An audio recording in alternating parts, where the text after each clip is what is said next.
সবাইকে স্বাগত জানাচ্ছি গ্লোবাল ভিউজে। আপনাদের সঙ্গে আছি আমি সুস্মিতা দাস। আজ জানাবো আন্তর্জাতিক গণমাধ্যমে আলোচিত সংবাদ ও বিশ্লেষণ। একদিকে কান্না, অন্যদিকে উল্লাস। একদিকে অপমানে কাঁদতে কাঁদতে গাজা ছেড়েছেন আরও ইসরায়েলি সেনা, অন্যদিকে ধ্বংসস্তূপেও আনন্দে উদ্বেলিত গাজাবাসী।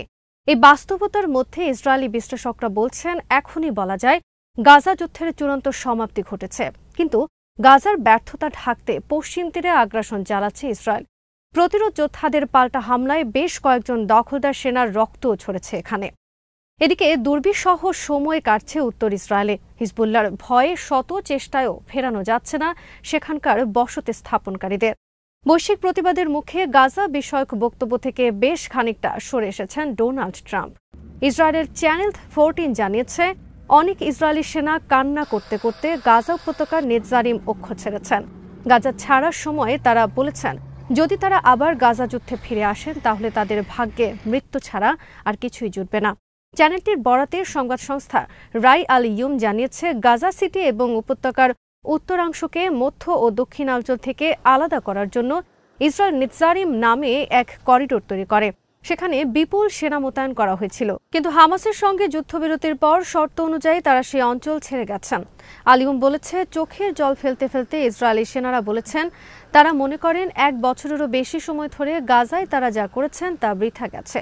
ফিলিস্তিনি শরণার্থীদের উত্তর গাজায় ফিরে যাওয়ার অনুমতি দেওয়ার বিনিময়ে আরবিল ইয়াহুদ সহ 6 জন ইসরায়েলি বন্দীকে মুক্তি দেওয়ার জন্য হামাসের সঙ্গে ইসরায়েল সরকার একটি চুক্তিতে পৌঁছানোর পর সোমবার ভোরে নেতজারিম অক্ষ থেকে ইসরায়েলি সেনাবাহিনী প্রত্যাহার করে নেওয়া হয় বলে জানায় সংবাদ মাধ্যমগুলো। ইসরায়েলি দৈনিক হারেটস এর সামরিক বিশ্লেষক আমোস হারেল মঙ্গলবার বলেছেন, নেতজারিম করিডোর দিয়ে ফিলিস্তিনিদের উত্তর গাজায় ফেরার যে দৃশ্য দেখা গেছে তাতে ইসরায়েলের জয়ের ভ্রম দূর হয়েছে। প্রধানমন্ত্রী নেতানিয়াহু পরিপূর্ণ বিজয়ের যে প্রতিশ্রুতি দিয়েছিলেন তা ধুলোয় মিশে গেছে। আমোস হারেল বলেন, নেতজারিম পাড়ি দিয়ে পায়ে হেঁটে লাখ লাখ মানুষ নিজেদের বিধ্বস্ত কিংবা ক্ষতিগ্রস্ত ঘরবাড়ির দিকে যেভাবে ফিরেছে, তাদের মধ্যে যে উৎসবের আমেজ দেখা গেছে তাতেই মনে হয়েছে যুদ্ধের পূর্ণাঙ্গ সমাপ্তি ঘটেছে। তিনি বলেন, গাজার উত্তরাঞ্চলের দিকে জনস্রোতের যে ফুটেজ এসেছে তাতে স্পষ্ট গাজায় বিজয় অর্জন নিয়ে নেতানিয়াহুর প্রতিশ্রুতি আর আমলে নেওয়ার প্রয়োজন নেই। এই বিশ্লেষক বলেন, যুদ্ধ পরবর্তী গাজা নিয়ে আলোচনায় অস্বীকৃতি জানিয়েছিলেন নেতানিয়াহু। গাজার ফিলিস্তিনি কর্তৃপক্ষের সঙ্গে বসতেই রাজি হননি, হামাসকে পুরোপুরি পরাজিত করার একটি মরীচিকা দেখিয়েছিলেন।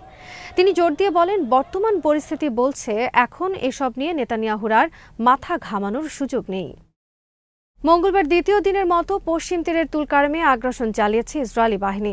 দোকান ও বাড়িঘরে হামলা করেছে, জমি ও রাস্তায় বুলডোজার চালিয়েছে, অনেক নাগরিককে ঘর ছাড়তে বাধ্য করেছে। আল মায়াদিন জানিয়েছে, এই আগ্রাসনের সময় ফিলিস্তিনি গোষ্ঠীগুলোর তীব্র প্রতিরোধের মুখে পড়ে দখলদার বাহিনী। আল-আকসা মার্টার্স ব্রিগেডস জানিয়েছে, হামাসের সামরিক শাখা আল কাসাম ব্রিগেডস এবং ইসলামিক জিহাদের আল কুদস ব্রিগেডসের সঙ্গে যৌথভাবে তাদের যোদ্ধারা বিভিন্ন ডিরেকশন থেকে তুলকারেম ক্যাম্পে অনুপ্রবেশের চেষ্টা করা ইসরায়েলি সেনাদের উপর বেশ কয়েক দফা হামলা চালান। দখলদারদের উপর তারা বৃষ্টির মতো গুলি বর্ষণ করেন এবং এতে অনেক সেনা আহত হন। প্রেস টিভি জানিয়েছে, লেবাননের প্রতিরোধ আন্দোলন হিজবুল্লাহর হামলার মুখে পালিয়ে যাওয়া ইসরায়েলি বসতি স্থাপনকারীরা আর বাড়িঘরে ফিরতে চাচ্ছেন না। মঙ্গলবার ইসরায়েলি মিডিয়ার বরাতে সংবাদ মাধ্যমটি বলেছে, হিজবুল্লাহর সামরিক অভিযান প্রতিহত করতে ব্যর্থতার কারণে ইসরায়েলি নিরাপত্তা ব্যবস্থা নিয়ে তারা নিশ্চিন্ত হতে পারছেন না। গাজা যুদ্ধ চলাকালীন ইসরায়েলি বসতিগুলোতে টানা রকেট, ক্ষেপণাস্ত্র ও ড্রোন হামলা চালিয়েছেন লেবাননের প্রতিরোধ যোদ্ধারা। যুদ্ধবিরতির পর বসতি স্থাপনকারীদের প্রত্যাবর্তন নিশ্চিত করতে অনেক কাঠখড় পোড়াতে হচ্ছে ইসরায়েল সরকারকে। তারা বলছেন, হিজবুল্লাহর ক্রমবর্ধমান শক্তিতে তারা ভীত সন্ত্রস্ত, যে কোনো সময় আবার আঘাত আসতে পারে। আপার গ্যালিলির আভিভিম বসতির এক বসতি স্থাপনকারী বলেছেন, আমি চিন্তিত। 32 বছরের বাড়ি ছেড়ে পালিয়ে এসেছিলাম, এখন ফেরার পথ দেখতে পাচ্ছি না। যে কোনো সময় 7 অক্টোবরের মতো ঘটনা ঘটতে পারে, আমি নিশ্চিন্ত হতে পারছি না। তার স্বামী বলেছেন, 1 দশক ধরে মনে করতাম রাডার কিংবা অন্য প্রযুক্তিগুলো আমাদের রক্ষা করবে, কিন্তু হিজবুল্লাহ প্রথম দিনই সব নিষ্ক্রিয় করে দিয়েছে। আমরা ভীত, আর ফিরতে চাই না। গাজা উপত্যকার সাধারণ ফিলিস্তিনিদের জর্ডান ও মিশরে পাঠানোর প্রস্তাব দিয়েছিলেন মার্কিন প্রেসিডেন্ট ডোনাল্ড ট্রাম্প। তিনি বলেছিলেন, তিনি জর্ডানের বাদশাহ দ্বিতীয় আবদুল্লাহর সঙ্গে কথা বলেছেন এবং তাকে অনুরোধ করেছেন তার দেশে যেন গাজাবাসীদের আশ্রয় দেওয়া হয়। কারণ তিনি গাজাকে পরিষ্কার করতে চান। ট্রাম্পের এই প্রস্তাবের পাল্টা প্রস্তাব দিয়েছেন ইরানের পররাষ্ট্রমন্ত্রী আব্বাস আরাকচি। স্কাই নিউজকে তিনি বলেছেন, দখলদার ইসরায়েলিদের ডেনমার্কের গ্রিনল্যান্ডে পাঠানো হোক, এতে এক ঢিলে দুই পাখি মরবে। তিনি বলেন, ট্রাম্প গাজাবাসীকে সরাতে চান, কিন্তু আমার পরামর্শ অন্য কিছু। ফিলিস্তিনিদের গাজা থেকে সরানোর বদলে ইসরায়েলিদের সরানোর চেষ্টা করুন, তাদের গ্রিনল্যান্ডে নিয়ে যান, এতে গ্রিনল্যান্ডও দখল হবে, ইহুদিবাদীরাও নিরাপদে থাকবেন। ট্রাম্প সম্প্রতি ডেনমার্কের স্বায়ত্তশাসিত অঞ্চল গ্রিনল্যান্ড দখল করার হুমকি দিয়েছেন।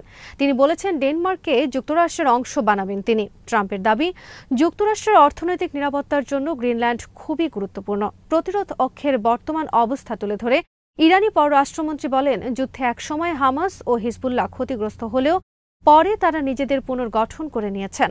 আমি বলি, রেজিস্ট্যান্স একটি চিন্তার পাঠশালা, একটি চেতনার নাম। প্রতিরোধ সংগ্রাম এমন একটি বিষয় যা সবসময় থাকবে। এদিকে ট্রাম্পের গ্রিনল্যান্ড দখলের হুমকি প্রতিহত করতে আর্কটিক ও উত্তর আটলান্টিক অঞ্চলে সামরিক উপস্থিতি বাড়ানোর পরিকল্পনা করছে ডেনমার্ক। কোপেনহেগেন ঘোষণা করেছে, এই দুই অঞ্চলের নিরাপত্তার জন্য অতিরিক্ত 200 কোটি মার্কিন ডলার বরাদ্দ করা হয়েছে।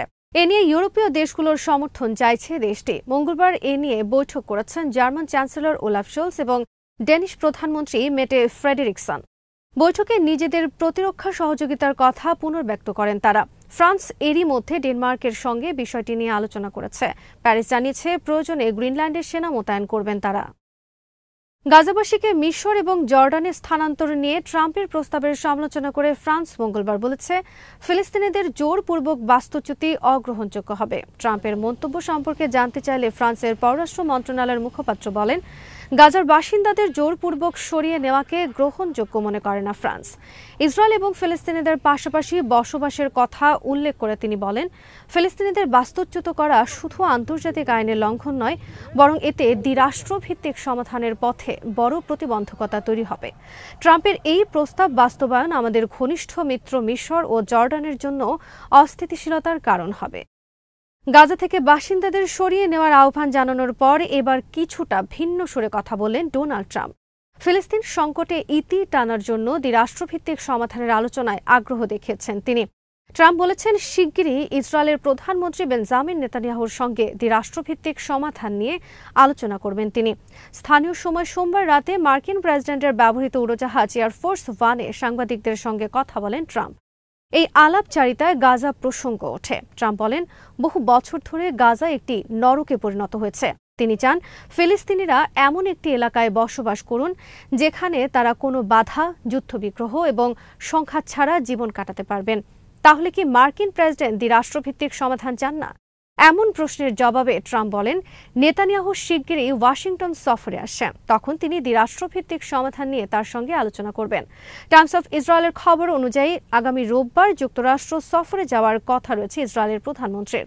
চলমান পরিস্থিতিতে দ্বিরাষ্ট্রভিত্তিক সমাধানের পক্ষে কথা বলেছে কাতার। মঙ্গলবার দেশটির পররাষ্ট্র মন্ত্রণালয়ের মুখপাত্র মাজেদ আল আনসারি সাংবাদিকদের বলেন, ফিলিস্তিনিদের অধিকারের প্রয়োজনীয়তার বিষয়ে আমাদের অবস্থান সবসময় স্পষ্ট, আর ফিলিস্তিন সংকট সমাধানের একমাত্র পথ হল দ্বিরাষ্ট্রভিত্তিক সমাধান।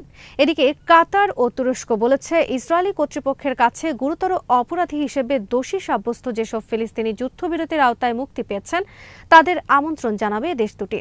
টাইমস অফ ইসরায়েলের খবরে বলা হয়েছে, ইসরায়েল দাবি জানিয়েছে, গত সপ্তাহে মুক্তি পাওয়া ফিলিস্তিনিদের মধ্যে যারা হত্যার মতো অপরাধের জন্য দোষী সাব্যস্ত তারা যেন গাজা কিংবা পশ্চিম তীরে অবস্থান না করেন। আপাতত এরকম 70 জন ফিলিস্তিনি মিশরে অবস্থান করছেন বলে জানা গেছে। তাদের মধ্য থেকে 15 জনকে তুরস্কে এবং বাকিদের কাতারে আমন্ত্রণ জানানো হবে। জার্মান চ্যান্সেলর ওলাফ শোলস মঙ্গলবার গাজার ফিলিস্তিনিদের জন্য একটি টেকসই ও সমৃদ্ধ ভবিষ্যৎ তৈরির জন্য শক্তিশালী আন্তর্জাতিক প্রচেষ্টার আহ্বান জানিয়েছেন। বার্লিনের সাংবাদিকদের সঙ্গে আলাপকালে তিনি সব পক্ষকে গাজায় যুদ্ধবিরতি চুক্তির পূর্ণাঙ্গ বাস্তবায়ন, সব বন্দীর মুক্তি এবং উপত্যকায় মানবিক সহায়তা আরও বাড়ানোর পদক্ষেপ নেওয়ার আহ্বান জানান। জার্মান চ্যান্সেলর বলেন, এখন গাজা উপত্যকার রাজনৈতিক ও অর্থনৈতিক ভবিষ্যৎ নিয়ে পরিকল্পনা করার উপযুক্ত সময়। ইসরায়েলের নিরাপত্তার জন্য এটি জরুরি, সেই সঙ্গে চরমপন্থা ও সন্ত্রাসবাদ মোকাবেলার জন্য অপরিহার্য। তিনি বলেন, গাজার বাসিন্দাদের স্বাধীন ও সম্মানজনক জীবনের একটি রূপরেখা দরকার। জার্মান এবং ইউরোপীয় ইউনিয়ন এই লক্ষ্য অর্জনে সহায়তা করতে প্রস্তুত। শোলস বলেন, বার্লিন এবং তার আন্তর্জাতিক অংশীদাররা গাজার দায়িত্ব গ্রহণকারী একটি সংস্কারকৃত ফিলিস্তিনি কর্তৃপক্ষকে সমর্থন করবে। নরেন্দ্র মোদী এবং ডোনাল্ড ট্রাম্পের মধ্যে সোমবারের ফোনালাপের পর ভারত ও যুক্তরাষ্ট্রের মধ্যে ভালো সম্পর্কের কথা জানিয়েছিল ভারতীয় মিডিয়া। পরদিনই খবর এসেছে, ভারতকে হুমকি দিয়েছেন মার্কিন প্রেসিডেন্ট। তিনি বলেছেন, ভারত চীনের মতো দেশগুলো মার্কিন পণ্যে বিপুল পরিমাণ আমদানি শুল্ক চাপায়। এবার সেই পথে হাঁটবে যুক্তরাষ্ট্র। মঙ্গলবার ফ্লোরিডায় দলের এক সমাবেশে যোগ দিয়েছিলেন ট্রাম্প। সেখানে বক্তৃতা দিতে গিয়ে ট্রাম্প স্পষ্ট জানিয়ে দেন, দ্বিতীয় দফায় প্রেসিডেন্ট হিসেবে তার মূল লক্ষ্য আমেরিকা ফার্স্ট। তিনি বলেন, যেসব দেশ বা সংস্থা আমাদের ক্ষতি করে তাদের উপর বড় শুল্ক চাপিয়ে দেব। আসলে ওরা আমাদের শুল্ক দিয়ে নিজেদের অর্থনীতিকে চাঙ্গা করে, কিন্তু সেটা আর হতে দেব না। ক্ষতিকারক দেশের উদাহরণ হিসেবে ভারত, চীন ও ব্রাজিলের নাম উল্লেখ করেন মার্কিন প্রেসিডেন্ট। তার কথায়, চীন প্রচুর আমদানি শুল্ক চাপায়। একই কাজ করে ভারত ও ব্রাজিলের মতো অনেক দেশ, কিন্তু সেটা আর হবে না। এর আগে ব্রিক্স সদস্যদের ওপর বড় ধরনের শুল্ক বসানোর ইঙ্গিত দিয়েছিলেন মার্কিন প্রেসিডেন্ট, তবে তা নিয়ে সরকারি কোনো সিদ্ধান্ত এখনো আসেনি। আজ এখানেই শেষ করছি। সবাই ভালো থাকুন, সুস্থ থাকুন আর দেখতে থাকুন বিডি ভিউজ। চ্যানেলটি ভালো লাগলে সাবস্ক্রাইব করুন, সংযুক্ত থাকুন আমাদের ফেসবুক পেজে।